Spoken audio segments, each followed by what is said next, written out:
a little bit slower.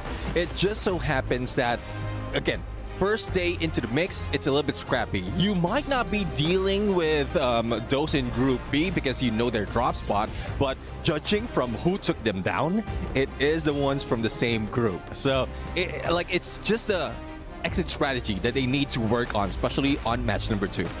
I think also the adjustments that have been made by some of the teams in Group B, but a majority of Group C that we did see rotating very early on into Purgatory to kind of hold that final position as soon as possible. I think this just goes to show this is the problem with Group B. You play early, people see your strategies, Group C is able to kind of come in not only fresh, but adjust, and I think that's why a few teams in Group B are looking ahead of time to say, hey, we need to take the space now. If not, we're going to be in a lot of trouble later.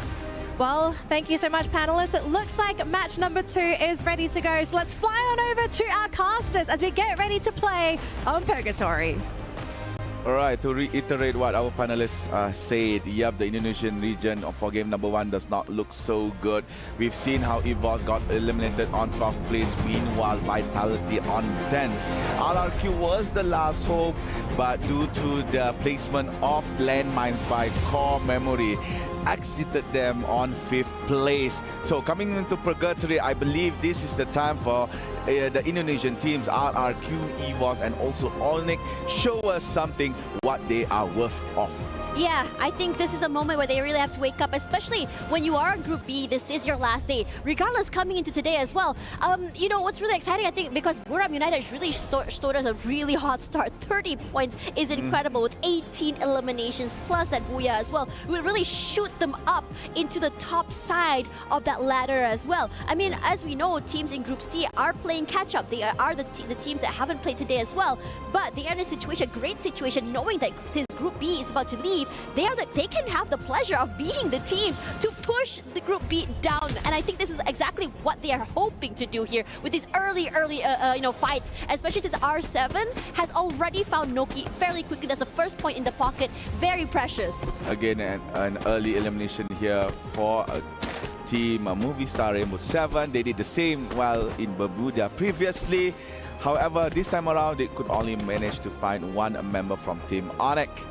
And it looks like Noki has revived back. However, I believe he might go back to the green screen yet again as Noki drops nearby Games King from R7. Noki, the only lone Malaysia representative here in EWC, has to survive the push from R7. For the current time, it's only Games King, but Games King is bringing a friend soon. Noki could not fight him 1v1. And another point given towards R7. Dying twice to the same opponent is just devastating. Wasn't brought back into the game, immediately camped. We're starting to see this pattern of teams really just chasing, their prey all the way to the ends of this earth. As RQ quickly gonna find, smell blood in the water here because DRG just circling them like sharks. They have a lot of space to work with on the outside of the area. They can play off sound cues. They can play off, some micro angles as well. They immediately break the glue wall, tries with some free fires, fight nothing quite yet because RQ has really moved themselves outside, but Remind is just so aware where Dudes might be. Dudes falls. Adam and Mal also try to answer back, and they do. DRG now in trouble, but they are rallying back. Shouldn't be too hard to bring Remind back into the game. Simox, it looks like he has to hide himself for the current time being, trying to prolong Dragon's survivability, but it looks like it will not be for long as Hotshot is coming in slowly. RRQ, Abai is pushing towards Simox, but Simox won that fight, and now it's only Yasir. One experienced member here in Team Dragon has to sit down as he is hearing Hotshot firing towards RRQ. Abba has to fall back after being revived back by 18 Dia. And Hotshot founds Yasser and Dragons. First team to be eliminated in Purgatory.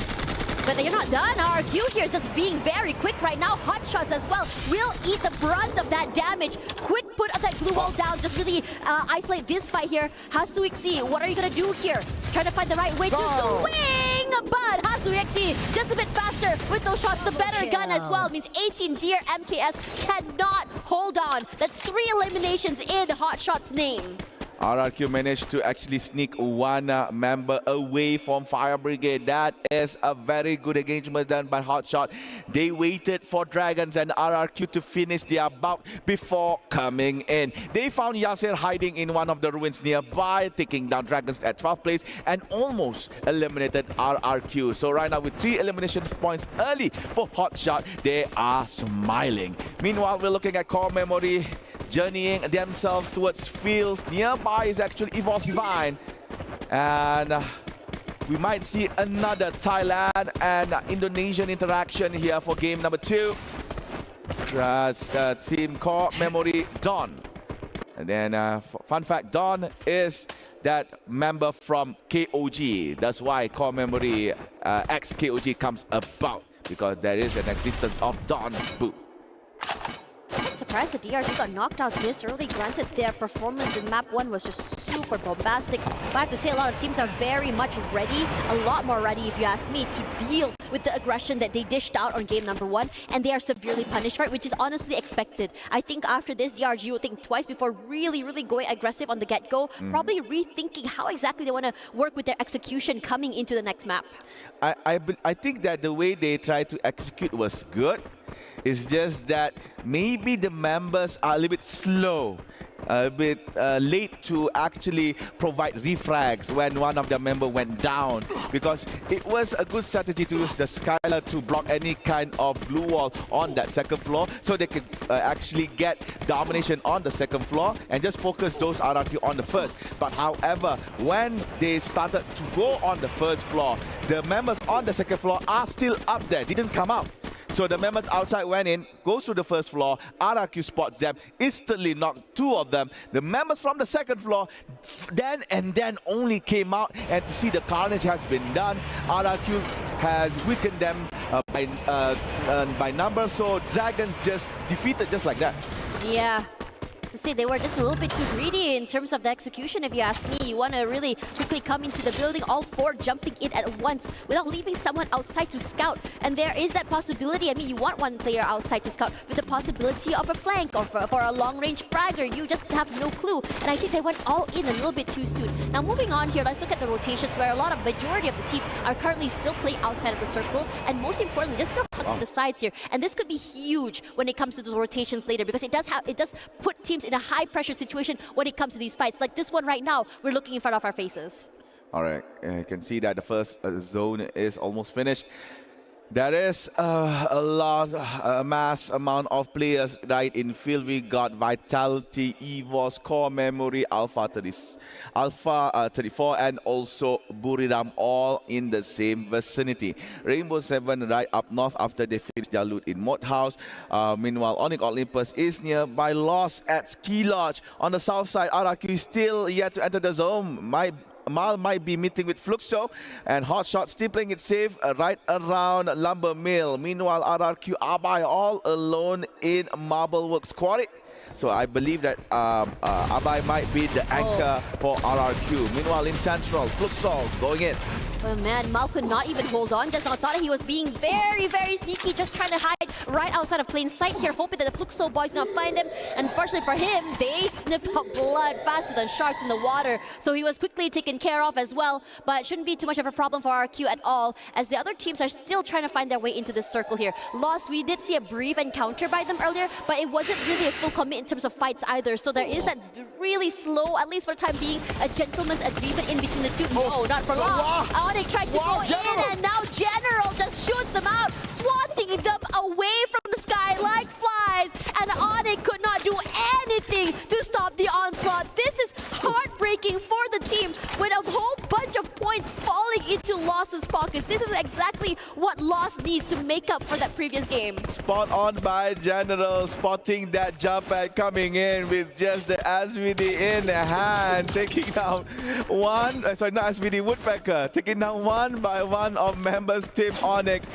The last particular member did not actually come into the jump at the jump, so managed to save Team Onyx Olympus for the current time being. But yet again, kudos to General spotting the movement, and a very, very foolish decision by Onyx trying to engage in that kind of a way. Even with that said, Onyx still has the room to revive everyone back in, as we are still within the early stages of the match. Teams in fields is having their spot taken one by one, so they're going to camp it out. Meanwhile, Lost has entered the new zone, so they're going to wait.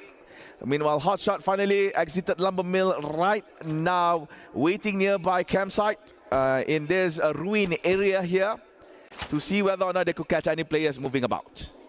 R7 is doing phenomenal work. The same could be said about RRQ as well. In a lot of situations for RRQ here, interestingly enough, we see them in the back foot, like, Mal getting knocked outside, or, them inside of a compound, right? But for RRQ, their readjustment to be able to turn a bad situation into a good one is what I want to really commend here. The beautiful shot just now we saw from General. Nasty stuff, if you ask me. And it's just really just slowly giving Lost, that head start to be able to quickly claw them, redeem themselves from the, I would say, a quite dismal first map, if you ask me. All right, it looks like members from Onyx Olympus is slowly coming back into our Purgatory. Meanwhile, we're looking at Fluxo moving towards campsite, nearing themselves towards Team Hotshot. They are still outside of the zone. Currently, the damage from the zone is not so severe. They can still tank it. As you can see, MT7 has 6 mat kits that can be used, so it's fine for him and his team to actually still be outside. Meanwhile, teams that are inside are looking okay. Some are camping in their own spot. Meanwhile, some are still finding ways to rotate within the current zone. And RRQ is slowly gathering. They are currently on campsite nearby to Fluxo. So we just have to see what will happen to RRQ after this. Vitality still continuing that. First one of the first few into that circle. The amount of teams on the eastern side of the circle is kind of, surprising me. You have EVOS Divine there. BRU is close by. Alpha 34, including Core Memory as well. This is going to be a very, very big fight. The last time this happened, this exactly did. Because the EVOS this time around tries to be a bit more aggressive. They get the first knock forward here, but the amount of bodies thrown into the compound, and AimGod is just doing a phenomenal job of just juking every single player that comes into this area. AF could not hold on. They've lost 2 players already, with the only casualty from EVOS right now is Ray. Quickly brought back into the game right now, and EVOS did not done. They turned their sights into the players of Booyah United.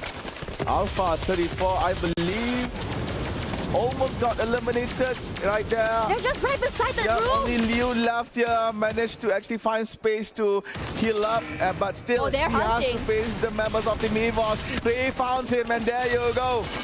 It's RRQ that went up first before Team Alpha. What happened to RRQ? I believe they have met with Fluxo. So Alpha number 10, RRQ number 11. And now we're looking at EVOS trying to murder Team Booyah. This is the team that gets the Booyah on Bermuda. They have lost Wasana, their rusher. Meanwhile, Onyx has been found. They are eliminated on 9th place. What chaos is happening right now? There's a lot of things going on here, but I have to say Booyah United was waiting for the right opportune moment to go aggressive, but EVOS Divine was very much ready for it. Booyah United has lost so many bodies with only 2 members left. Get High and Moshi side by side here. Individually, these players are brilliant, but against the 4, could it be a high ask here? They can isolate this fight perhaps, try to go for this isolated 1v1. They cross by each other. Ray finds one already quickly. Get High falls! And the same could be said about his teammates. Booyah United, the casters, the Booyah curse still continues from yesterday. And EVOS this time are happy to take this win. They didn't do too well that first match, but they want to continue this streak. But all these fights are just taken out one by one because Core Memory has been waiting in the wings, waiting for the right time to strike. Meanwhile, we're looking at Hotshot with Vitality. Konya and Nix lost the fight, as well as Fires from the shot from Jam at the back, basically helping Hotshot.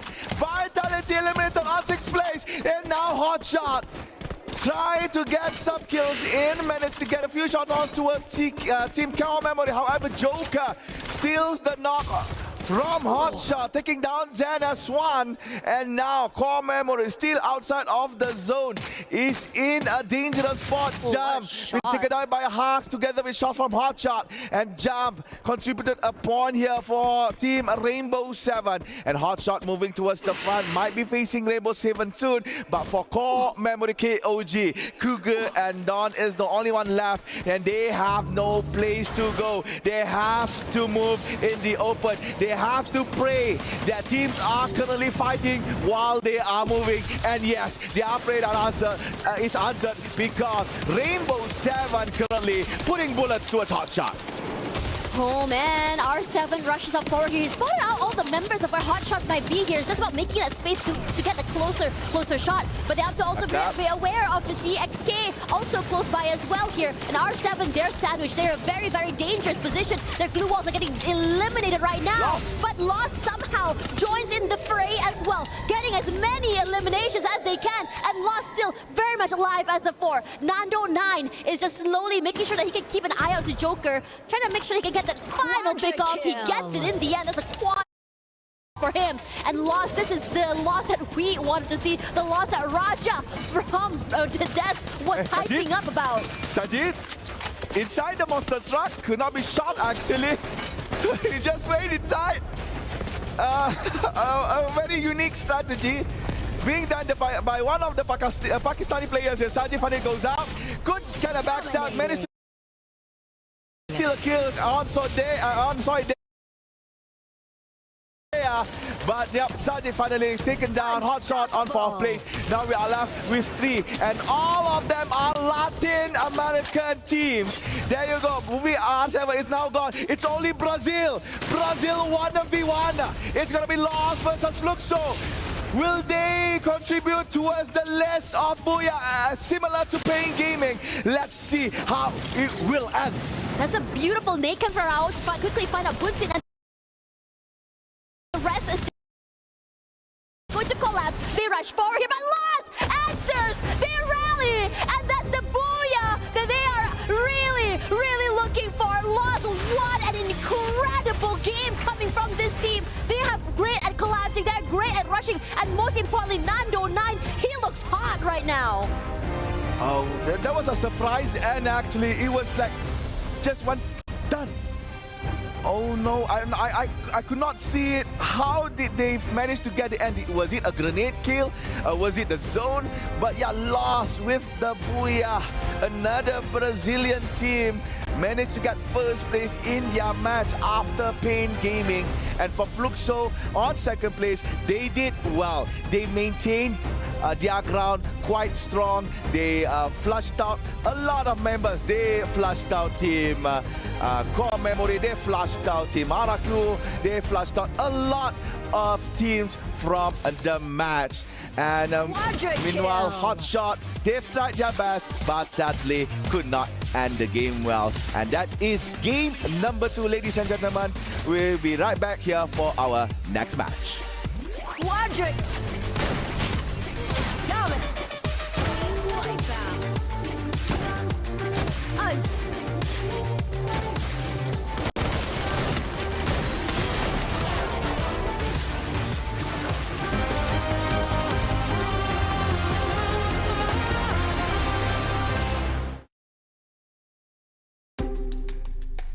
What's up, Free Fire fam? I'm Carol Bombshell, and I'm happy to be here for Free Fire at AWC 2025. And I'm also happy to be reunited with Los, the team from Brazil. Welcome, guys. We are going to play a fun game here. Basically, one of them will get a paper, and he can maybe draw something, use his body, and the other 2 will have to guess what he's doing. Are you guys ready? Estão prontos? Yes. Pronto. Quem vai começar? Who's going to start? Raoni. Raoni. Tá aí, já tá aí, já. Já olha pra lá, já pra não roubar, já. Eu desenhar. Ok, Tá muito he's na gonna cara. draw. Não vou entender nada. Deixa eu ver, o que é isso aí? Ok, they're gonna guess. Mapa de tesouro. Vai. Não. Mano, o que é isso aí, Rony? Mapa, só mapa. É um mapa. Tá quente, tá quente. Tá quente. Come on, Nando. Lava terra. Lembro do fluxo. E o terra? Lava terra. All right, next one. Rigby. Ixi. Não, olha pro lado aí. Olha, não, olha pro cara. Olha pro lado aí, olha pro lado aí. Não, vamos ver. Acabou. Podem olhar já, vai. Aqui, ó. Olha aqui, pô, olha aqui, ó. Tem aqui embaixo também, pô. Lojinha. Que lojinha, mano. Sei lá. Tá, vamos pensar. Mano, pensa, mano. Coins. É, escudo. Tá bom, ó, acabou o tempo. Escudo. Acabou o tempo, Que fala. isso, inalador, tropa. Caraca, velho. Inalador feio. Inalador feio. Pô, que Gente, isso, não vamos mano. dizer o que isso aqui parece, né? Mas. Inalador feio. Inalador. Inhaler. Isso. Deixa eu coletar um aqui.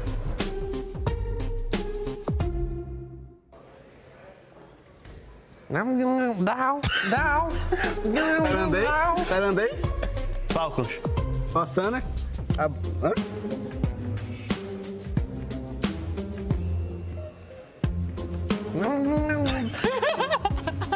Abai. Abai. Amassou. Passou. Agora só o Rigby não tem ponto. Cabelo. Bandeirão. Emote. E agacha. Gelo. Parei primeiro, Você matou no agacha. Agacha. Que porra é essa aqui? Agacha. Eu entendi bandeirão. Ele tá jogando o gelo dele. Vai, Rigby, sua vez. Agacha. Ó, ponto foi pra mim. Olha pra lá, então. Fecha o olho. Tá fechado meu olhinho. MP40. Tá bom. Scar. Bisão. Ele vira pra escrever o bisão, velho. Fechou, galera. Vai, Nando, sua vez. Eu gostei. Dá pra me acertar. Eu Dá pra me gostei. acertar também, então. Gancho. Caramba, bom demais. Vai, Raoni, sua Na vez. cara. Último, vai, o último, vai. Ah, isso aqui dá pra fazer. Essa é legal. É. Essa é legal, vai. Vocês são, tropa. Crossbow. Caramba. Foi boa. Eu ia falar que Eu ia falar que festa, só que eu pensei qual que And that's a wrap, guys. Thank you so much, Luz. Enjoy your stay here in Riyadh, and also good luck in the matches, all right? Go Brazil. That's Let's all, go. guys. I see you at the Free Fire at AWC 2025.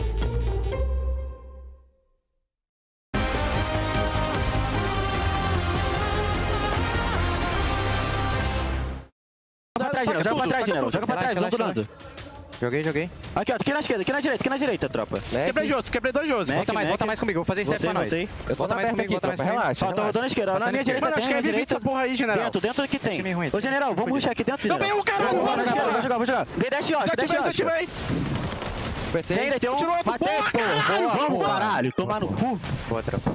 Bora, caraca. Bora, Ronildo. Bora. Bora fumar, hein, tropa.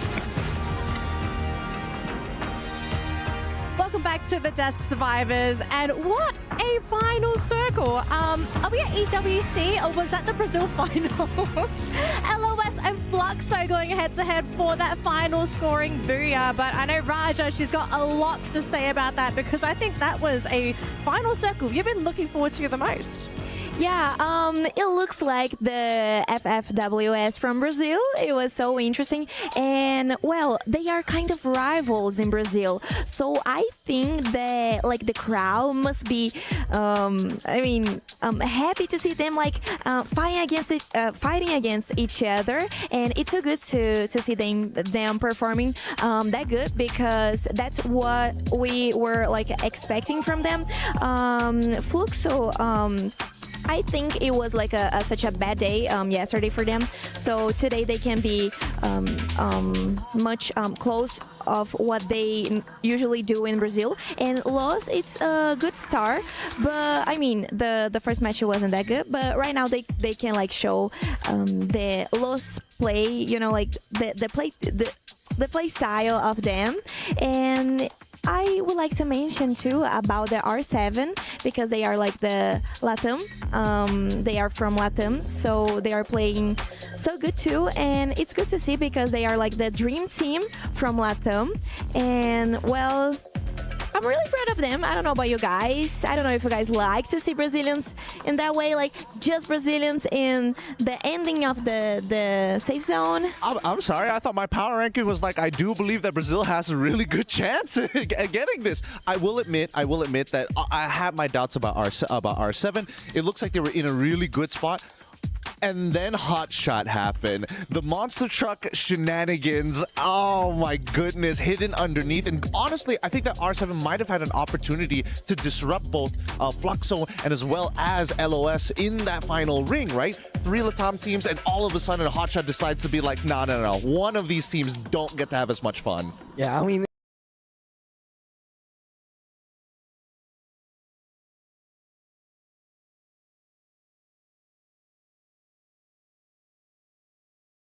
loss is coming from a different squad.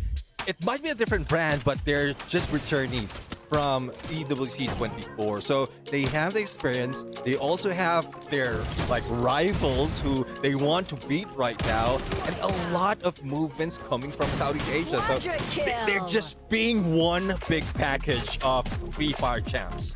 Okay, we got to talk about groups because we've already gone through 2 games, and Group B is basically down to their final 4 games. How are Group B teams faring? Are they feeling kind of good, or do you think they actually need to pick it up a little bit? Because remember, you only got 4 more games. You've already played 2 today. I'll be real with you. I'm getting a little nervous, right? That's 2 games in a row that we've seen EVOS Divine not exactly getting it, really barely making into double digits worth of points. And that is something that you need at this stage. Getting double-digit points is going to secure you. I don't get the best positioning, but it's enough buffer for me to maintain my top spot overall. Well, I agree with that, and they are not being like the stable team as I thought they could be today. And it's also good to add about Alpha 34 because it's one of the Brazilian teams that is not clocking.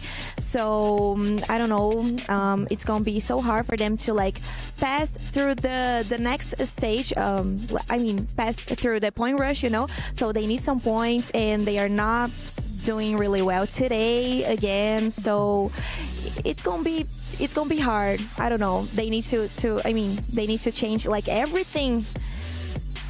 Yeah, I mean, don't worry. I think Alpha 34 still have 4 more chances to be able to do it if they adjust, because it's a matter of adjustment. We've seen Lost really make that adjustment. They lost out. Sorry, pun intended. They lost out on that first match and then grabbing that Booyah. So I guess they already caught up. And other teams really need to do that. If you want to catch up in the points, if you lose out in early engagement, just keep your distance. You keep your rotation a little bit tighter. Keep your movement a little bit slower, and then catch up once you're in the final circle. At least you have the placement point. You can even shoot them from afar. Elimination wise, it adds up, and then possibly a Booyah. Okay, here's the thing though. Can you really afford to play slow when everyone else has decided to hit the ×2 button on these rounds? That's the thing. I was about to bring up the exact same thing, right? Because I feel like right now, when we're looking at the overall rankings, just notice the teams that are generally struggling at this point of time, and we'll see more of it change later down the line, are teams who have not only adjusted, but kind of understand that a lot of their strategies are starting to clash with each other, not in the best ways possible. Mid-game seems to be the most comfortable for everybody, but early to late has been such a big struggle. I think one of the few teams that have been doing well in map number 1, like Core Memory, making it not only into top 5, but the main issue is that, hey, we're kind of stuck here, right? Now other teams have more util to get around us, and we don't know how to kind of push through. And the same can be said for game number 2 as well, where we see a lot of Southeast Asian teams saying, we need to make a move. Oh no, everybody's keeping each other honest. We can't get out of this. Yeah, I guess one thing that the team, especially from Group B, has to put in mind, at least 130. If you reach that number by the end of the day, then you're secured to be on the top 12. Okay, Neptune, I do know you have some numbers in front of you. We're going into Kalahari next. Who needs these points on Kalahari? Who needs them? Well, definitely those who need them are, well, apart from those in Group C, Alpha 34, Team Vitality, Hot Shots, those teams, despite of how they wowed us, they still are not surviving a little bit longer. So they need to go for survivability in that map, because if you just go into the open, you will be hit by the snipers. And not to mention that there are some notorious teams who are devastating on this map as well. It's going to lean into teams like RRQ, for an example. Indonesians in general, I feel. Then I think this is the starting point if Indonesia wants to start to generate momentum for themselves to try and slingshot their way to eventually the point rush. All right, analysts, thank you so much for sharing with us your know-how on what we're expected to see in our next matchup. Now, things are starting to heat up because we are just about ready to jump into Kalahari, but we're not quite there yet. So I think it's a good time to do a bit of a temperature check on the main stage. Husky, AJ, how's it feeling over there? Ladies and gentlemen, boys and girls, survivors of all ages, welcome to the temperature check here with your boys Mustachio and Husky. We know you guys have been waiting for this for quite a little bit. Husky, give us a lowdown of what happened yesterday, man. We got to start with day one of the Free Fire at EWC 2025. Team Falcons, they brought on the back 2 Booyahs out of 6 rounds back to the Falcons' nest before teams like Virtus Pro, Vitality, Evos, and Pain Gaming bring the back home for themselves. But there are also other teams that cooked up a full course meal. Hotshot Esports from Pakistan, Red Hawks from Bangladesh. They also tried to complete their service, but unfortunately, Red Hawks dropped the plate at the last minute, but Hotshot Esports got a 5-star service. Certain teams struggled though on day number 1. For example, Vision System and Alpha 34. They tried to get in the kitchen, but they burned down the entire establishment instead. Hopefully, they can recover. When they told me it was a temperature check, I expected the teams in Group B to start off this day hot, but it is Group C kicking off stuff here absolutely hot. In just game number 1, Buriram United Esports hit 30% of whatever Falcons took in the whole of their 6 games, but unfortunately they flunked out in game number 2. It's all right because we need to give way for the rest of them as well. We've been waiting for the Brazilians to wake up for quite a while now, and the Lost Boys ain't lost anymore. They found their way to the final circle. They found their way to a Booyah as well. But you know what's the most surprising thing here?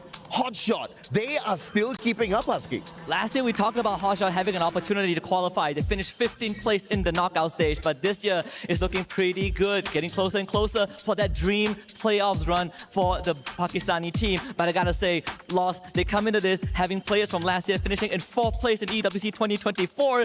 The Brazilian teams, they are hyping it up. Group C is getting hot. Yeah, and of course, you guys are obviously looking for Fluxo as well. Fluxo, as always, I think nobody needs to be worried about Fluxo being hot because they've always remained chill. That's exactly what the Brazilians are made of. Absolute ice cold stuff in their veins. They're hanging around the mid-tier table at this point of time. Jumping up to the top is not what they're looking for. Consistency is key. At the end of the day, we are only looking for the top 12 teams, and I'm pretty sure they're going to be able to get there. But the question is, will Hotshots be able to keep up this momentum for themselves? Tomorrow, will Red Hawks be able to heat themselves up with whatever that's happening here? Because you know what? They were on fire as long as you and I were on the mics, and then the 3 final games, they kind of simmered down a tad bit. And I have 2 teams that I want to quickly bring up that were actually on fire right off the get-go from Group C. Rainbow 7 and Dragon Esports out of nowhere, taking out teams like Evos, taking out teams like Vitality, bringing the fight to teams like Buriram United Esports. You cannot get more hot out of the gates like that. Guns blazing and everything on the kitchen sink thrown at the world stage. And this is what we want to see from all the competitors on this main stage. Absolutely. And of course, that's the wrap up here for the temperature check. We'll be back with you guys maybe later on. But for now, back to the studio you guys go. We'll catch you on the desk later.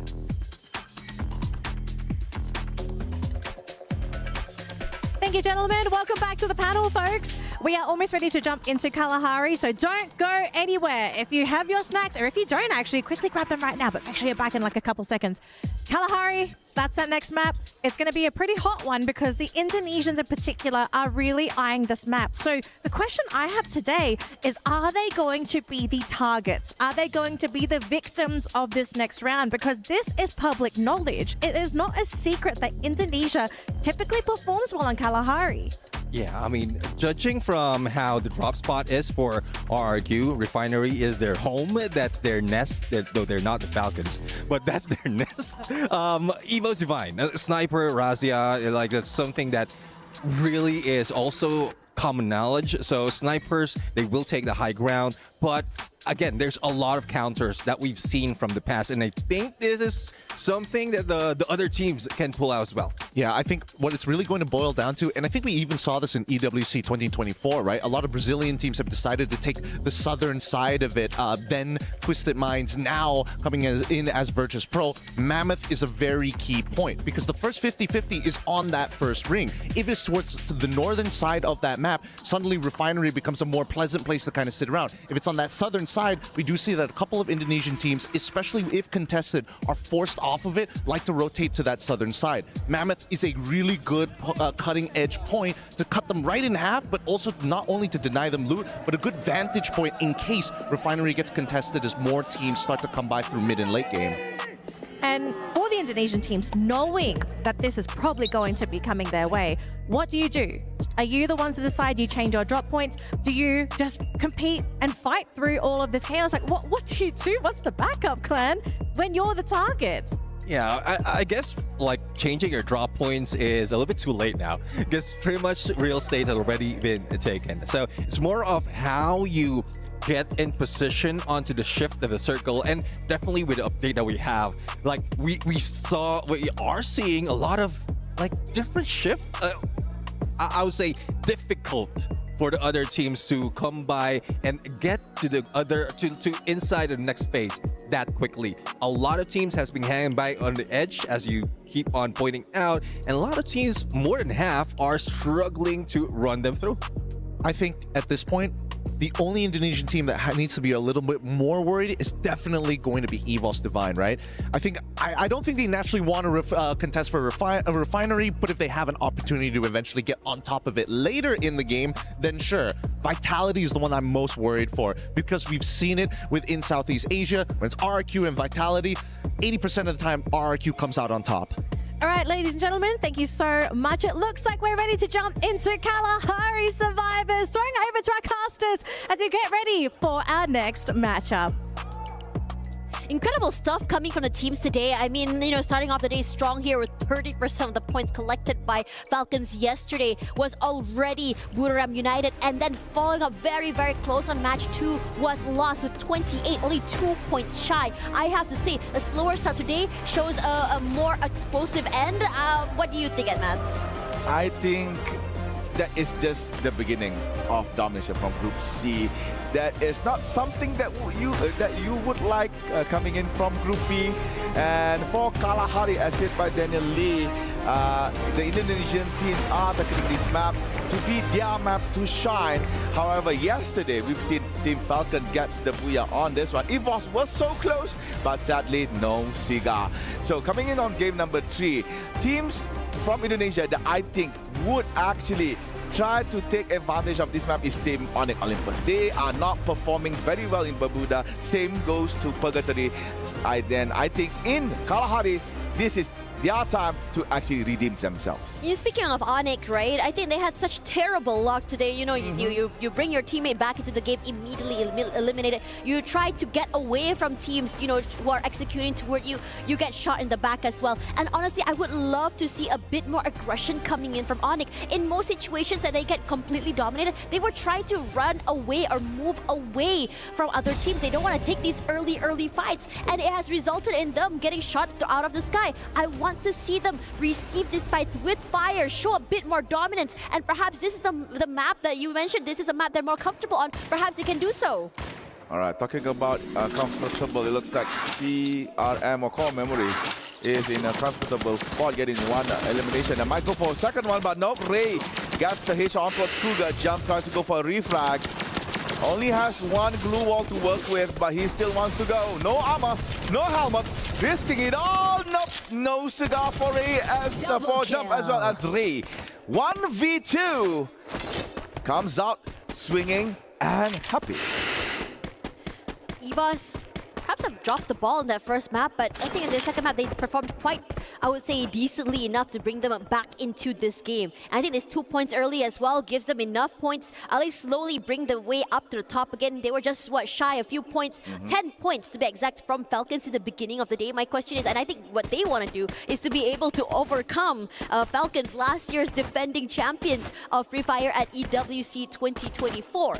Now, into this particular one, yeah, they have dropped themselves a bit more, I would say, toward further away toward confinement. They are pretty much uncontested when it comes to their location. They are free to loot. They are free to prepare themselves for these fights. Now, my question is, as the circle shifts here, you know, when they run into teams, maybe even Core Memory, maybe even DRG, maybe potentially Vitality, are they actually going to keep going aggressively like they did yesterday in the beginning of the day, or are they going to be playing slow like the end of the day yesterday? We just have to see how would develop in Kalahari. Ladies and gentlemen, if I would like to lend your eyes on towards the right side of our screen, you can see on 15, DRG actually managed to get 3 elimination points. That is towards Team Hotshot. Hotshot was almost eliminated in their bout. I believe it was near Bayfront or somewhere around there. But yeah, 3 points for Dragon. Sadly, was not being observed. I think it would be a good fight, but then again, we still can't get the time. So Dragon's good job for the early game. And looking at RRQ, yeah, we got it. Thank you, replay. I love you guys. So this is the fight where Hotshot got decimated by Dragons at Bayfront, and a very good start here for team from Middle East, North Africa. Interesting stuff as well. A lot slower than yesterday, that's for sure here. Looking at the map right now is Worm United and Fluxo are just side by side. I am curious to see what's going on to the southern side here. We did see a bit of a skirmish for Vitality as well. One of their members getting one player already fairly early. Loss is also close by as well. Whether or not Loss actually wants to be able to take this early fight should be seen, but I'm not too sure if Vitality is aware that the final member of Hotshots is still very much close by. He's still very much quiet as well. He's trying to make sure he can go and reconvene with his teammates. They actually know where's Hotshot actually, because they have put bounty. There we go, that's the fight. So I believe it was a strategy to go away. But talking about fight, Tash is pointing out that Buriram and Fluxo meet each other. Wasara will be the first casualty in their interaction. So 2 elimination from team Fluxo. And yep, 2 Buriram members has been eliminated for the current time being, but still have a lot of space and time to revive it back. So Fluxo still playing the southern side of the map. In every map that they are playing, very nice rotations as well. Loss is doing good right now. Loss already, you know, while we were looking at the screen right now, they already got like, what, I think 1 elimination as well. They're just moving very slowly, just collecting these points. And it's not all from like, you know, full 4v4 fights either. And now they have access to this armory. This should really reinforce themselves when it comes to firepower, when it comes to fights as well. I think they have a fairly good idea where the other member of Action is. I think they're looking for the hunt as well. And over on somewhere on the map as well, Rasha is going huge with 1 pick off, with Adam getting knocked down already. Nearby confinement, nearby command post, I'm sorry. Vitality spots a team Onyx. Adam has been eliminated. Now they are actually pushing bullets towards Noki, left alone in a small building. Noki just have to sit quiet. Maybe it puts Noki. Trying to jump hook away from Vitality, but sadly the pole says no. So another point here for Vitality. It's unfortunate. I mean, you want to be able to get out quickly, but even then, there's no guarantee that he's going to be able to grapple away safely as well. Because we've seen Vitality in the previous game, and it was ridiculous as they shot the players running away from them. It was just insane. Now, coming into this one, DRG is now on fire. They started the day strong, at least on the first half of that map, and they did pretty decently as well. 3 eliminations already in the bag as we move our sights onto Alpha 34 alongside R7 here. R7 rushing away to safety, running away. They do not want to take this fight, but Games King is not allowing that to happen. You see us, you fight us, and if you show your back to us, you will fall. Steal them away. 3 points here for Rainbow 7. Caught one of the members from Team Alpha 34. And Alpha 34 does not want to be in that kind of situation anymore.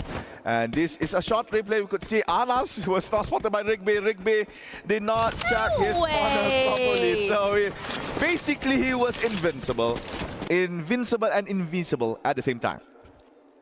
What in the plot armor? What the hell? Okay, we take those. Anyways, Hotshots already very much back in the game as well. Taking that space in confinement already. Now, majority of teams are still trying to make their way to the middle here. Vitality close by. My eyes are toward Vitality, DRG, and Onyx as well as EBOS. They're just side by side right now. They're so close by in that very confined area here, but we're not seeing any shots. So there's this gentleman agreement for now, I believe, that no one shoots, no one falls. And meanwhile, over to the middle side of that map here, I think RRQ are very, very comfortable. That area has high, insane high grounds as well. It's looking good when it comes to long-range fights. And in terms of repositioning as well, it gives them a lot of value. And now the circle hard shifts toward the right side. They're still very much okay. Yeah, Refinery. As said by our panelist Naptu, Refinery is basically RRQ HQ for Kalahari. They're going to stay there. And again, the best thing about Refinery is that the place is usually in favor of zone number 2 and maybe zone number 3. In some cases, up until the end of the game. So being in Refinery is actually a very good spot. Meanwhile, we're looking at Buriram struggling to actually climb up the hill. Joanna was caught out by Team Rainbow 7. Hearts takes him down with a headshot with the shotgun. And Joanna is now no more. Buriram is now being hunted by Team Rainbow 7. Moshi will be the next target. Gamesking entered the 10, and Moshi is on the ground, giving the 5th point here for R7. Wasana and also Get High running for their lives, getting away from this massacre team. But nah, Hax says no. I'm gonna push and I'm gonna hunt. Hax together with Gamesking and Soide. And Joker as well, all of them are moving together as a unit. Then spots Wasana. They want the members of Buriram. It's going to be 1v4. Wasana goes down. Now we are left with Get High. But so they are locking in. Gets a few shots on towards Get High. Buriram might be eliminated here. Joker steps in, gets a shot with the sniper. AWM, one more. Joker, what are you doing? You're not supposed to do that. Buriram eliminated by Rainbow 7 at 12th place. Oh my gosh, Buriram United could not do anything at all. They bit more than you can chew here, trying to fight a team that's on the high ground. And the same could be said about Alpha 34 here. As soon as they get down, they put in a bit of chip damage to RRQ toward them as well. And RRQ looking to collapse. They are chasing right now. Not too sure if they are aware that Core Memory is close by here. And Core Memory has done a phenomenal job of just waiting for these weak moments right in the middle of the fight where they're able to just overcome so many teams. And I think RRQ is aware they're just camping inside of one of these tents. They don't want to look to initiate quite yet. But as we move over to the other side of the map here for Hotshots, this is interesting because just now they were the team that was in trouble. They would be knocked out many times, but they are slippery. They're able to bring so many of the members back into the game action because he wasn't seen just now, becoming that invisible man. Technically has given Hotshots a second life in this map. Again, I would like to emphasize hats off towards Joker playing the unusual play of a sniper. We rarely see a sniper chase someone.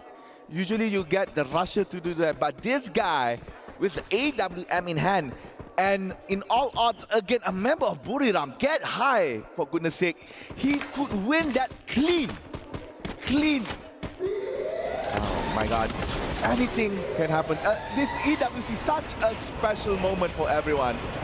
And yeah, I'm still hyped to see what else could we get here from our EWC 2025. Again, we're still eyeing on Hotshot right now. They spotted a few opposing players, opposing teams. They found Fluxo for a while, but Fluxo said, nah, we're not gonna engage with you because we know that we don't have the capacity or maybe the weapon to properly take you down. So we have to fall back. And with that said, Hotshot continues their rotation, now slowly going to maybe around that 3-road intersection between Command Post and Stone Ridge, and they finally found a compound, found a building that they could stay in and maybe sit down, quiet, and try to re-strategize.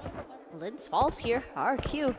been on a hunt for quite some time. I think they were already marking the players of Alpha 34 for the time being as well. We start to see them get aggressive here on this mini-map, but I think the same could be said about Vitality as we go into this particular area. Vitality right smack dab in the middle. I would love to see where exactly they position themselves here because they're getting shot from 3 different areas. They're sandwiched between 4 teams. In fact, excuse me, but now our eyes onto R7 here. They don't have access to the circle quite yet. It shouldn't be too much of a hassle for them to get in. With the 3-1 formation there with Joker just rushing around. Joker could be that first point of contact if something were to happen as well. So this could spell trouble. Meanwhile, they already spot out the members of DRG. And DRG on this high ground, it's going to be a pain to rotate over here. They immediately react by jumping down. They cannot answer back these shots. But what's more important right now is this positioning. As the zone pushes, as the circle shrinks as well, they need to prioritize where exactly they want to go.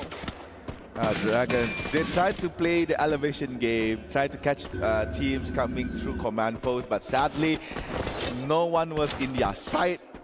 And to add salt to injury, they were shot by Rainbow 7 as well. And they are still being locked in by the Mexican team. So, Dragons, one of the representatives from Middle East and North America, has to find a way to try to avoid or maybe fight Rainbow 7 head on so they could have a safe route to rotate. And it looks like they are up to go through command post, through the inside. A lot of cover here, but surprises can come out from left, right, front, center. So they are risking this.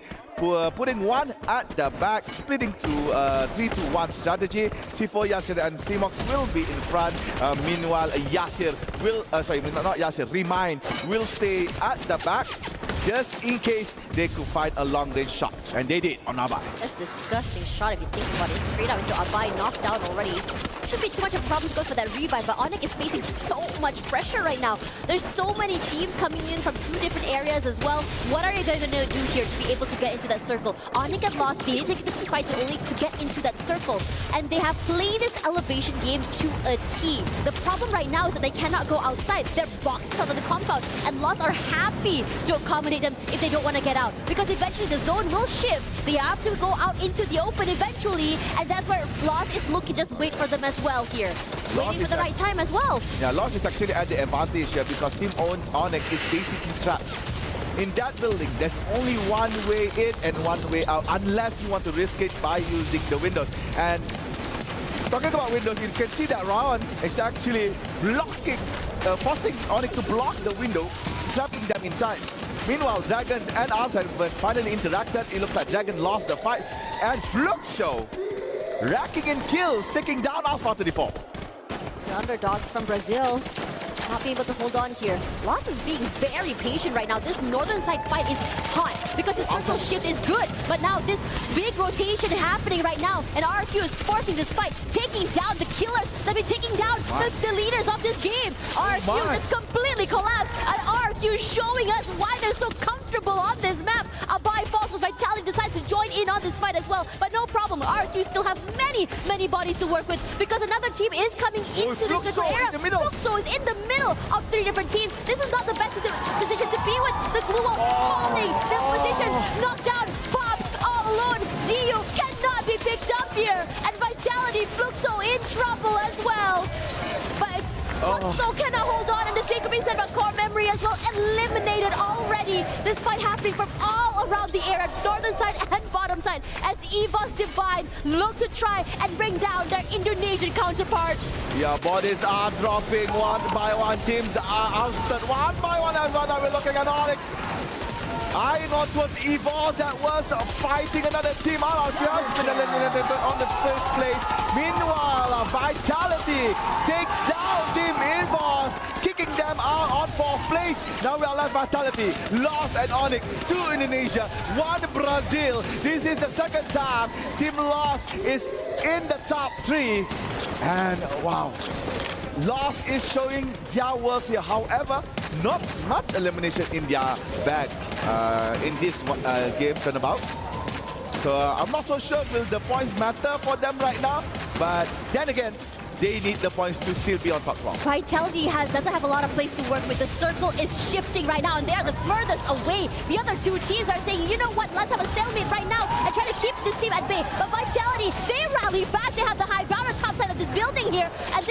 space. Lost understanding this predicament, plays a little bit more close, not allowing them the position to shoot downwards. And they will jump forward, ignoring the other two teams. Glue wall set down as well. And suddenly they are the ones with the advantage in terms of the circle, in terms of position as well. Onyx is falling. Adam in trouble. Knocked down by Rigby. He's so quick with those shots.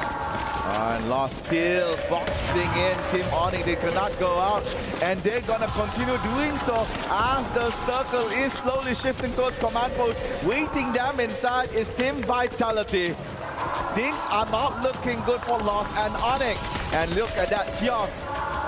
Preventing Lost from making a move. The only way for you to do this is to use the grappling gun, and that is a nice grapple across the side, forcing Kyung to face on towards command post. Now Vitality pushing back. This is giving room for Onyx Olympus a small bit of window to try and enter the new zone, but now Lost and Vitality, both of these teams is denying entry from Onyx Olympus. Onyx took too long to leave that building. They were boxed inside for so long, and Lost knew exactly the outcome of that, which means a later rotation. And now Vitality waiting for the right timing, understanding where Lost's position is, the high ground on the top side of that of the area. They cannot go too far away because it gives them a clear view of their heads, and it might just be popped here. But Onyx still holding strong as well. They're not moving quite yet. And a match to stand up. No, Vitality is just collapsing onto Lost right now. They rush forward. They shoot as well, but Lost ready to receive them. Instead of rushing forward, they move back. They had a lot of space to work with, so they put down all of their glue walls, but not before Koja does an opening pickoff onto one of the members of Lost. But still, 3 bodies to work with, lots of firepower, and instead hiding themselves inside of these tents. Lost is looking to try to end the game with a mad kid fight. And now Zaidu is attempting to go inside. However, Zaidu is actually distracting Team Vitality, giving room for his member to actually enter. And Zaidu goes down. This no way, General! Opportunity for Lost to go in. General is pushing in. They clear the blue, but General goes down. Same goes to Rigby, and then it's Lost. Lost in control. Vitality will try to win this. They just need to find the last member from Team Onyx. And he is here. Crowd goes down. And Booyah for Team Vitality. Honestly, it felt like such a desperation play by Lost. They knew they were running out of space and time, and they sent one player up to just catch the members of Vitality off guard. But unfortunately, it felt like they had a disconnect in communication there. Their teammates were not ready to collapse, not ready to trade off him after he rushed up forward here. That breakdown in communication actually costed them that Booyah. And unfortunately, and for them as well, they died a little bit too soon compared to Onyx, who was able to survive a bit longer due to the space as well. I have to say, Vitality, this is a great game for them in terms of rotations, in terms of positioning, and in terms of recovery as well. 2 Booyahs in the back here for Vitality in EWC 2025 thus far. Taking a very good position on command post, denying entry from Lost, denying entry from Onyx Olympus, and took that counter attack away back towards Team Lost. General comes in, and they were backstabbed by Team Lost. However, they managed to control. Despite the blue walls all collapsing on top of the tents, Team Vitality managed to find a way to take down Team Lost. And once Lost is done, that is the sign that, yep, we're gonna get this Booyah. All they need to do is just find Crime MKS. And well, surprisingly, Crime say, hello, I am here. Please try and take me. And there you go. Crime goes down and Vitality backs in the Booyah. What a nice finisher from the Indonesian team. You know what's really interesting? The fact of the matter is, I mean, we had a lot of expectations for Buram United. It's 2 maps in a row that this team has already been eliminated fairly early. Could it be day 1 jitters is the question. Could it be, you know, a breakdown in communication, or could it be the execution was just not quite there? They were trying to take this almost very, very high-risk fights, trying to go up those high grounds, trying to challenge R7 in situations where R7 had the most in terms of advantage. They were moving in a 2-2 formation, and many of these last 2 maps as well. They always have 2 players not early, the other 2 members running for their lives. But in this situation, they need to realize that many teams have started to chase. So in this situation, they really need to rethink how exactly they want to do these executions, how exactly the rotations are going to be happening, and most importantly, they need to really figure out how exactly or how their risk is going to be happening when you go into this big fights. Regardless, after this, we're gonna be going to an interview, but for now, it's gonna be looking at the highlights, where I have to say that Vitality started off the game very, very strong. Yeah, they did this time around. Finally, they've proven that Indonesia is really strong on Kalahari. And let's see, what will the representative Vitality say? We are going to go to Carol for some interview with, again, Vitality. Wow, what amazing day we are watching here at the AWC 2025. So much fire from Free Fire match so far. And of course, we gotta talk with the Lows, the champions for Free Fire World Series Brazil. And I'm here with Rigby, the rusher for the team. Rigby, congratulations on the matches that you guys have played so far. And of course, you have been showing such a beautiful and great dominance. And I would like to know, how does it feel to be showing such an amazing performance here at AWC 2025. Parabéns pela performance de vocês até agora. A gente sabe que é um campeonato de alto nível e eu quero saber como é que vocês estão se sentindo até agora com a performance de vocês. Já fizeram um Booyah, tem um terceiro lugar aí também, um top 3. Como é que tá sendo até agora a experiência? Bom, no começo a gente acabou afundando, né? No começo ele deu uma entregada, mas a gente conseguiu resetar e recuperamos muito bem. E é isso, é melhorar, no final a gente continuar a pegar o top 1 ali, e é isso. Okay, so in the very beginning, for sure, we did some mistakes, but we talked with our coach, with the full team, and we reset our mind, we set a new mindset, and we came back strong. We came back for the Booyahs. Right now, we got just a top 3, but we will come back for more, and for sure, we are going to take the trophy home. And for us to finish our interview, I would like to know the expectation for the rest of the day, because you just got a top 3 in this last match. I know it's been hard. The other teams are really aggressive, but I would like to know the expectations. Quero saber quais são as expectativas de vocês para o resto dos dias, mesmo que as partidas sejam um pouco difíceis, como é que vocês vão se preparar e vão chegar para o resto do dia? A preparação é sempre pegar o top 3 ali das partidas, com kill ou sem, manter a regularidade, e é isso. É o quê? Esqueci. Alguma coisa. Qual que é a pergunta, né? Continuar amassando, manter ali no top 3 ali das quedas e continuar amassando, só isso mesmo. For sure, we are going to try to keep inside of the top 3 because we still want to advance to the knockout, to another phase. For sure, we are going to go with as much points that we need, and we're going to get that on point rush. And for now, we are just focused on today's games, and we will get better for tomorrow as well. And that's it. We have finished one more match, and right now, we are going to have a quick break, and we will come back with more action here at Free Fire at AWC 2025.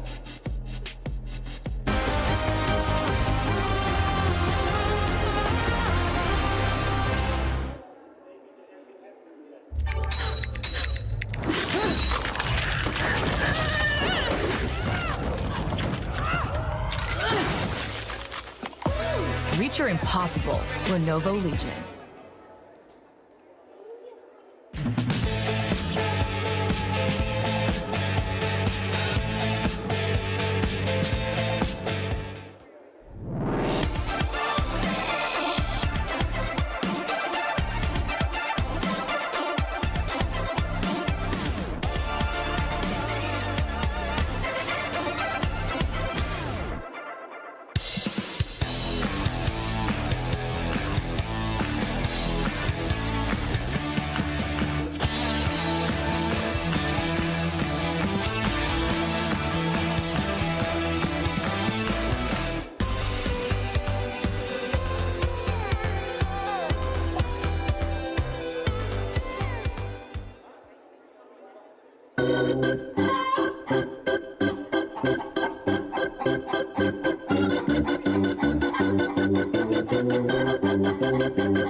Hey everyone! Welcome to day 2 of Free Fire at the Esports World Cup 2025. I'm Yoon So. It's so hot out here.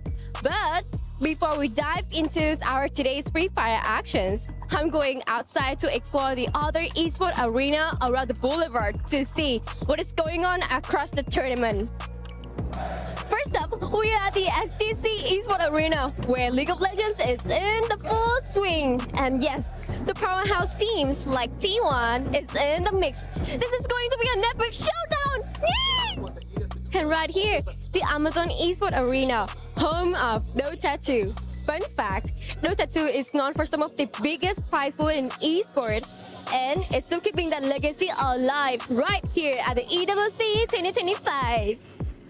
Next up, SNB Esports Arena, where the crowd will be locked into the actions of Mobile Legends Bang Bang. The hype here will be real. And finally, we are back at my home turf, the Kidia Esports Arena, where Free Fire is kicking off its second day. The club championship is in full motions, and there's plenty of excitement ahead. I'm Yoso, and that is your update of Esports World Cup 2025. Let's see how our day 2 gets kicked off. Let's go! We're so lucky, guys. I think we got the coolest looking stage. I think we're the only ones that has like an ever-changing elevated and also like LEDs that show a countdown on the stage itself.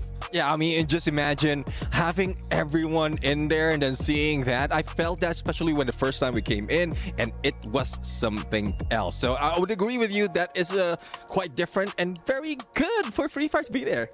Yeah, I agree with that, and I'm really happy to be here. I'm happy to be able to see this like on live. I mean, face to face, you know. So I love it, and I agree with you. I think that's the best arena. Obviously the best for the best, right? You guys know what's up. Now, speaking of the best, we are still here with some of the best teams here in the world of Free Fire, and we are getting ready for our next matchup, right? Kalahari just concluded. Vitality, they were the ones to get the Booyah there, and it was because of a cascading number of events that really set that victory into motion, because there was one moment, and I think we all agreed here, if that moment didn't work out, they would have actually been eliminated and in third place, and that was Neptune. Yeah, I mean, if Onyx Olympus just joined in again with loss to take down Team Vitality, then they could have been out of there. So that was just something that, well, as we agreed, Onyx style. So hopefully they can pull away from that. I suppose, but then I'm going to play devil's advocate here, because if you're in Onyx mind, you're thinking, okay, we help LOS shoot down Vitality, but we're on the second floor and the ring is already moving and LOS is on the outside, so they get first rotation no matter what. We end up almost guaranteeing ourselves to be in second place to begin with, right? So I think they were thinking for the long term of, we need to secure a Booyah, and if we're able to do it against LOS, we have better odds against them compared to Vitality. Yeah, but the thing is, Vitality probably had the best position ultimately, right? So this is when the circle was still moving. They started running. None of them got picked up. They grappled to the roof. It almost feels like LOS and Onyx, they didn't expect that move. They probably thought that they were just going to go for a full-on sprint, you know, to close the gap. But as soon as they got onto the roof, they were safe, basically. Yeah, I mean, that's what Kalahari really has. The hook gun, the utilization of the hook gun, quite pristine, especially on Team Vitality side. But for the other teams, like they don't use that much. So I guess Team Vitality carrying over, like how we know Indonesians are playing Kalahari. So I guess it's really expected for them. Well, I mean, you mentioned it already, the cascading effect. We saw the top 5 actually looking a little awkward, right? Fluxo jumping in between both Vitality and as well as EVOS, and then they collapsed, and then EVOS collapsed. All of their loot and all of their coins ended up giving just enough for them to use their pockmark to get the launcher in the first place, to get them on the roof. So, because of a turn of events, a miraculous turn of events, it works out in Vitality's favor. But we'll have to see if that continues, because, again, we're rotating to a new map, folks. Alpine. Now, how is Alpine going to play a role in this upcoming matchup? Who are the top teams that really should, in theory, take the points? Well, Alpine is something that Booyah United really has in the bag most of the time, but it's really tough to call, especially as the first one, the team being eliminated earlier. Yeah. All right, Carlos, looks like, folks, our casters are ready to go, and the match is ready to go. We're going to be jumping into Alpine in just a second for match number 4. Throwing it over to our wonderful casters, and let's see who nabs this next Booyah. Ladies and gentlemen, boys and girls, survivors of all ages, you know what it is. You're back here with the Mustachio and Husky as we kick Game 3 off. It's going to be Alpine time. And of course, the bigger question is going to be who has got the ice in their veins. Will we continue to see Dragons Esports climb up to the top? They had a fantastic start here today, Husky, but I haven't seen a lot from them after that. Yeah, not just Dragon, R7 as well. Yeah. Movie star R7. You say Dragon Esports has ice in their vein. We're looking at stone cold killers from this region, from this team of 4. And dropping into Alpine right off the bat, we're seeing some conflict. R7 against RRQ right on between Railroad and Carousel. That could lead to what the panelist has been repeating a few times, cascading effects down to Sunside and Basecamp where Onyx are located. But aside from that, Dragon and Fluxo also might bump into each other. Yeah, unlike Dragons, R7 has been pretty consistent with their points, and they're at the very top of the leaderboard right now for today's performance. A total of 44 points in their hands, but it looks like you just cursed the boys, Husky. Wait, what happened? Did they get eliminated? R7 just got one eliminated. Look. We saw Vision System, right? Clearly, it is their own action that led to their undoing. The whole caster curse thing is just a way to scapegoat me. I'm not going to take this down lying anymore. I need to stand up for myself. Well, it looks like Della is standing up for the rest of his squad. Good time Turner pulled out there. He's just the pure distraction. Oh! And he gets a headshot out of nowhere as well. Della yesterday going for yet another 18 deer. Can't get the job done with the mini Uzi, but it's just a matter of time. Steps by the window. A little bit of crossfire from the opposite side as well. And 18 deer with a big mistake as Della pulls away a 1v2 solo as he handles the boys from RRQ. Catastrophic from RRQ. What was 18 deer thinking? Trying to coin flip a melee at the window? You had a way better chance with the weaponry that you have. RRQ now drop into a very uncomfortable spot. This is as bad as it can be. Ma'ao ducks into cover but loses majority of his health. R7 once more ice cold. Yeah, 2 more survivors here for the side of RRQ. One mistake, and instead of putting a stop to the momentum of R7, they boost them up even further.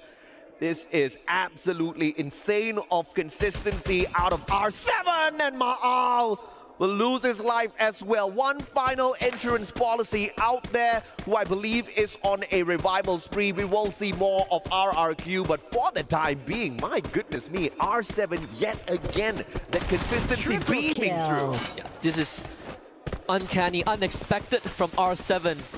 When we came into the Esports World Cup this year, we definitely have the impression that SEA regions and Brazil is going to dominate. Yeah. We were wondering how far the other regions, the ones that are less mentioned, are going to fare. But so far, they have been putting up a heck of a show. Onyx getting 2. We did see Lost taking on a couple members from the side of Hotshot, but Hotshot was able to get revivals in. So sure, points for Lost, but Hotshot are still in it to win it. Same for RRQ.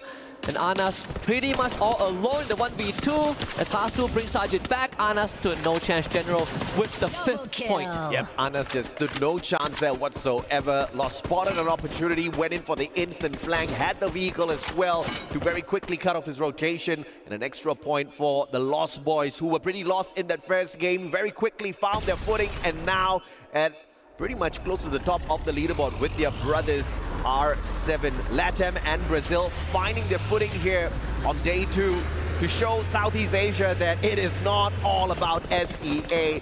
They've got a little bit of skin in the game as well. Now unlocking this air drop vitality, seems like Onyx would be in shooting distance here to stop these boys. So a couple of extra glue walls laid out here. Smart play from the players, but of course R7 looking for more out of RRQ. And if RRQ takes this fight, they have to make sure they win it. And it's not going to be in their favor. They don't have much time to gather resources. R7 have done their homework, showing up at dock. And that's exactly where RRQ are going to be. And Ma'al will be first contact. They know that he's going to be around. You see the Steffi ring being popped out very prematurely. I think Games King is just going to continue the chase. Force them onto the low ground. Funnel into the gun barrel of Della. And another goes down from RRQ. And Fluxo eliminated so early on. We didn't even get to see that battle. But R7 continues to cook the boys of RRQ. 18 deer. You fancy some deer meat out there? Unfortunate if you're vegan. Joker with the VSK could not get it done. CQC Ape wins it out for the M590. RRQ hoping for a tad bit of a comeback here. They've won out the first round of that bout. Della once again stepping back in to see if or not he can save the squad. RTS 50 in the hands of Games King as well. This is going to be deadly. Dutch turns it around. XF8. Della with the chrono. Saves himself for 1 extra second, but the Drogon out of meta. Can he save his skin? A Bay out of there as quick as lightning, and that buys him more time. Honestly, only Abai has enough resources to keep the team together, but at the very end, just outnumbered by R7. Games King, he's bleeding out, but there's plenty of time to bring him back into the game. RRQ still in it by the skin of the teeth. 18 deal who got revived earlier on by Abai, now escapes to Railroad to continue this run for the team. But the Indonesians, at least from RRQ, are not doing well at all as we turn our attention to another Indonesian squad, Onyx, as they face off against Dragons. It may seem like R7 has a vendetta up against RRQ, but I can tell you they are thanking the boys. 7 points so far on the leaderboard, all thanks to RRQ falling time and time again to them. But Onyx up against Dragons. Dragons starting off the day hot and then simmered off real quickly right after that. I wonder where all of that extra firepower went, but up against Onyx now, it looks like they don't want to make a pathway straight for a quick battle. They want to look for that circle. So they're going to make a long rotation in towards the next zone. They've got a rough idea heading straight towards Space Camp. Yeah. And if you're Dragon Esports, you could consider going to Vantage or Ride, depending on how much resource you want to loot up before the next phase, but it's generally safe if you look at the map at this point of time. They do have some veterans we've seen before. Yasser, for example, Remind, who have played for the Middle Eastern region for plenty of international tournaments. I think this current situation is good for most of the teams that coincidentally all predict the circle to end up on the northeastern side of the map. Yeah, I mean, 8 years into the game, almost everybody knows how to read the circles of Free Fire already. You can see every single squad heading straight in towards base camp because that's exactly what the pathway is looking to be like, right? Circle's going to shrink a little bit more, still going to be centered around base camp, and then perhaps moving up a little bit towards Alpha 34. This is perfect positioning for these big squads, looking for that early ground to play a good defense. What a good read.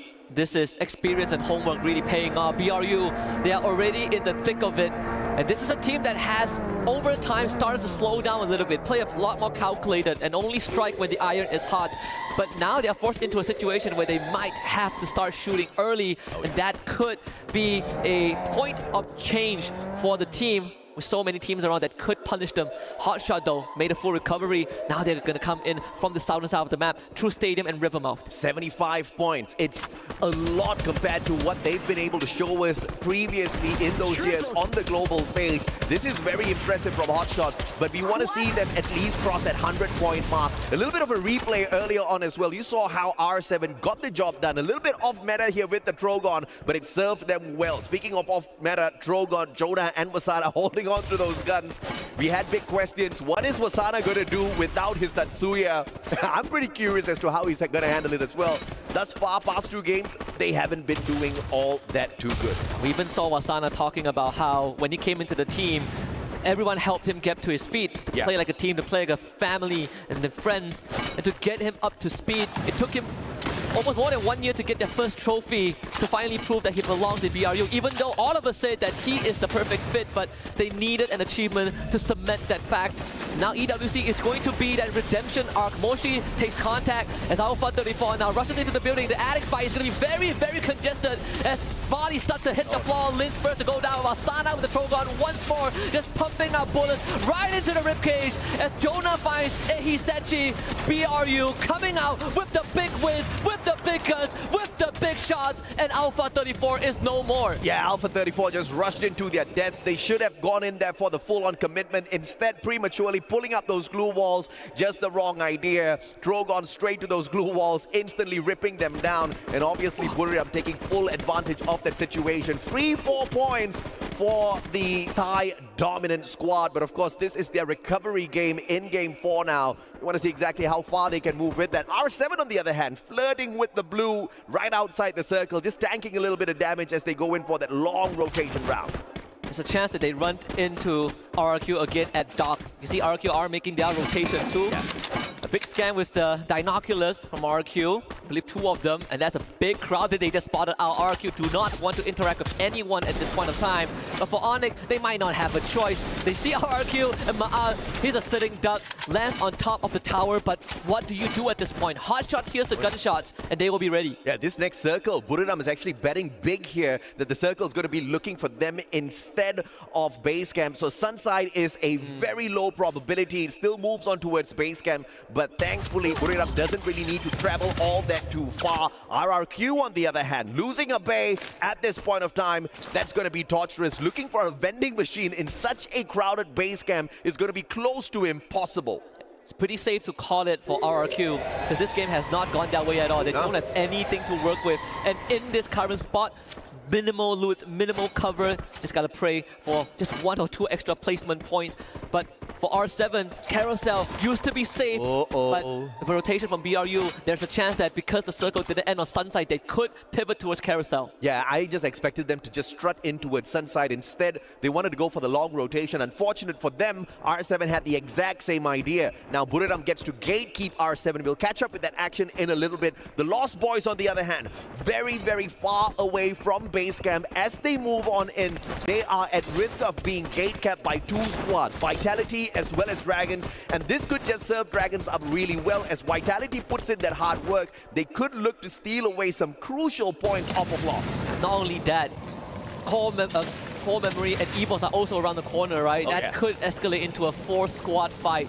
But R7 and BRU, unfortunately, will have to duke it out in a very fair fight. Only one that can knock it out. As Haone in general fell to the feet. What happened? They broke their ankle somehow, but brought back up pretty quickly. As our attention turns back to R7, BRU, all gathering around the low ground behind the monster truck. Games King has a good angle, doesn't get the shot that he needs as BRU now splits up. Yep, Wasana getting away from danger in the nick of time here. Cassie's electrotherapy already connected, already under the bridge like the trolls Buriram are sometimes. They run away from these boys, get high, everybody's tagged. Games King just so accurate with those shots. And Hax, he has a chance to intercept it, but Jonah now makes the call to turn around. Games King finally catches Wasana. We see the Tatsuya dash in front, has a Steffi in hand as Hax gets knocked down by an ability from BRU. Bella getting knocked down by Jonah, the turnaround, but BRU again. When you strike at the Kings, you best not miss, and R7 unfortunately have missed the fatal blow. Joker will just be a past memory. BRU triumphs over them. And you can thank Tiva for that, baby. Instantaneous pickup. Buriram with that instant recovery, turning the tables on R7, and this was that exact moment that we talked about that could happen. Buriram gatekeeping R7, but now because of that extended fight, they are on the back foot looking for the circle. They have to cross paths with 2 very strong Indonesian squads, RRQ as well as Onyx, and RRQ actually has got the high ground advantage. Buriram in a lot of trouble unless they whip out a jump pad. Not only that, RRQ are at their weakest moment. There isn't a world, a universe where RRQ could mess up the rotation of BRU, but aside from that, you remove them from the picture. This is as clear as it gets for BRU to run straight into base camp for their rotation, as Lost now takes on Hotshot Esports. Sajid and Anas getting knocked down very quickly. Red Tyrant is making it even hard to defend themselves. Unfortunately, there is just no backup plan. Action has to watch it out go down as his teammates perish one by one. Yeah, Woodpecker backing away at the voice of Hotshot. And of course, you can hear the shots of the AWM off of the players of Lost as well. And unfortunately, for the side of Hotshots, they could not withstand all of that action. Dragons, they just kept their heads down low, not wanting to interfere in this engagement at all. They could have pulled off a swift backstab there, but that was a lost opportunity. And now the Lost Boys are about to make them pay. But Hanaral goes down first. Rigby, M590 circles around. Demox from the back. Can he get it with the SMG? Sifu is the one that gets it done. Rawan is the next player down on the ground. Lost did not expect this, and they are getting wiped by the most unsuspecting squad out there from EMEA. The Dragons once more roar and soar into the skies. Now they get a safe spot. Onyx did get wiped out by BRU off screen as BRU's warpath continues straight into the circle. That Tyrant goes straight over to Narnia, hitting no one.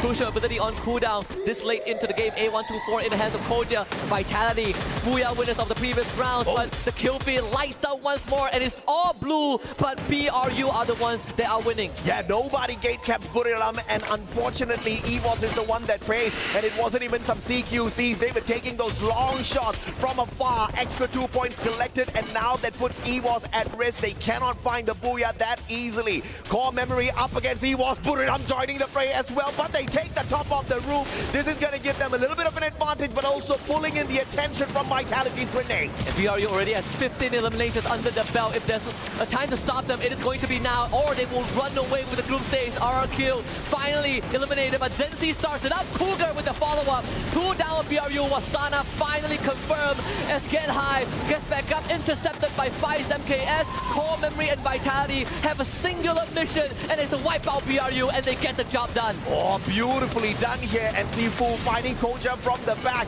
Will Dragons be able to rip away their Booyah here at the expense of Vitality? They do have digs right up on top of the roof with the bird's eye view, but the glue wall melters all laid out already, and the circle favoring the EMEA squad as well. Dragons stand a strong chance, but unfortunately this is going to drag in all of the rest of the squads towards them as well. Vitality caught in a conundrum.